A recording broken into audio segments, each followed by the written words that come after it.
The listening paper's audio is too quick. The speaking paper's pronunciation is too complicated. The reading paper's vocab is too dense. That's exactly the kind of struggle GCSE French students bear during the exam season. And guess what? There's a foolproof method to this which will significantly enhance your grades and make you achieve that 9 you're desperate for and also deserve. But of course, why believe me? That's why I'll now prove my credibility with a brief story about my GCSE French experience. Now this all starts in year 9, when my school made it mandatory to pick a language as a subject choice. But in my friend group, you see, a lot of people managed to make excuses to drop it, but I realised I could do this way too late. So French actually became not just a hated subject, but also an unfair burden. So I was desperate to get it over and done with. Unfortunately, at that point, French was very clearly my weakest subject. In addition to that, my teacher wasn't very supportive and also quite strict, so that made French extremely hard for me. In fact, I was predicted a grade 5 at the beginning of year 11, which made me feel very disappointed, especially since I was putting in so much effort in revision, but still not getting the results which I wanted. But using the tips I'm going to share in this video, you will, for a fact, drastically improve your performance, just like I did, getting a grade 9 on my final GCSE exams. Okay, so now that I'm done showing off, I'll get on with the first tip. Podcasts. This is absolutely crucial, yet teachers rarely talk about it. I would say that podcasts are the single biggest factor which boosted my listening score. And the best part about this is that it doesn't feel like revision. This is because the Duolingo French podcasts have a really engaging storyline, which in a way actually motivates you to keep learning. If there are any parts you didn't understand, you can later read the transcript to know the missing gaps in your knowledge. So it becomes more of a puzzle rather than a boring revision session. Of course, this is also indirectly useful for speaking papers, since by listening you can really grasp how each syllable is pronounced by native French voices, which again improves your confidence. Obviously you can use other podcasts except for the Duolingo ones, but those were the ones I found particularly useful. Next up, I'm going to give you this tip: make a lot of flashcards. And I mean it, you're literally trying to learn a whole new language. Although it may not be to a fluent level, you need to understand this very clearly. Languages have words, in fact a lot of them.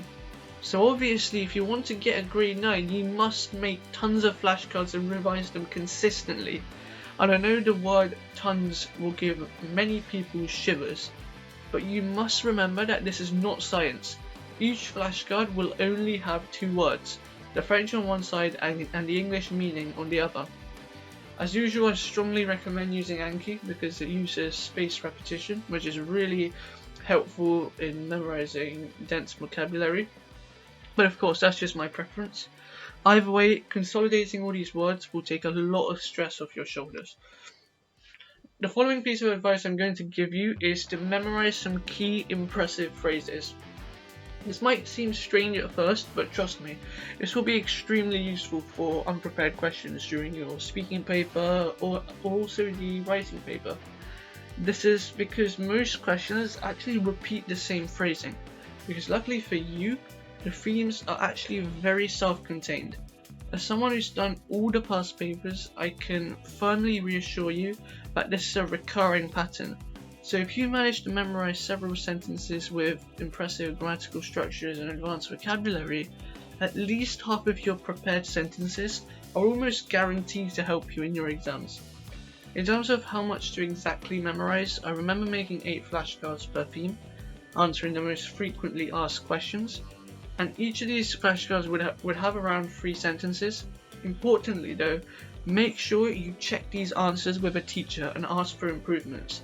So essentially over time, these paragraphs should be ingrained in your head so that you've got a bankable set of phrases to use, which will ensure you high marks. Now that we've spoken about that, I'll now move on to a basic but still crucial piece of advice. Learn your tenses and grammar. Although this sounds very simple, you will be incredibly shocked at how many people make these mistakes. One mistake may not ruin your marks immediately, but it does add up very quickly in the exam. So if you manage to nail your tenses and also the advanced ones, such as imperfect or conditional, that will give you a surprisingly big advantage. But learning them is not enough. You need to actually use them. If you want a grade 9, you must absolutely use all of the tenses at least once on the writing and speaking papers. That is non-negotiable, so please don't make this common mistake. The next point I'll talk about is something which is rarely considered, but unexpectedly useful: idioms.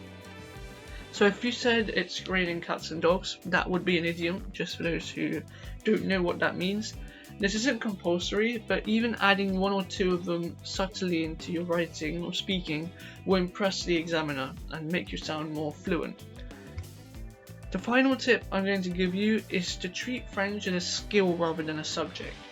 Now, I know this is very difficult sometimes, especially when you absolutely hate the subject, and as I explained in the intro, I too despised French a lot, and trust me, I mean it. But I realised very late into year 11 that French isn't just a GCSE grind, but also a means of communication, because it will genuinely help you beyond your academics, unlike many other GCSEs. French is one of the most commonly spoken languages in the world, so if you're ever to move to a country where it's spoken, you've got a solid foundation thanks to GCSEs. But you might argue that the chances of you moving to countries, and that too being in a French speaking one, is very slim. And yes, I agree, but that's not the only reason it's useful. Imagine thinking about what film to watch over the weekend and you realise you know French. Watching films from a foreign language might give you a new perspective on French culture and cinema in general. But anyway, I'm getting very sidetracked. The main mindset I'm trying to encourage in you guys is to see French as real life application beyond GCSEs, because it will foster deeper curiosity in you and directly help you in achieving high grades anyway. However, this tip is definitely not mandatory, but I thought it would just be nice mentioning. With that, we have reached the end of this video, and I do want to mention that this advice is directed towards the AQA exams, but if you are doing a different exam mode, it might still help you. And also, I didn't include generic advice like doing past paper questions, because I think it's kind of obvious that you need to do all the past paper questions anyway. So thanks a lot for watching. I hope you guys will effectively implement these strategies and ace your GCSE French exams. Please do make sure to smash that like and subscribe button, and I'll see you all next time.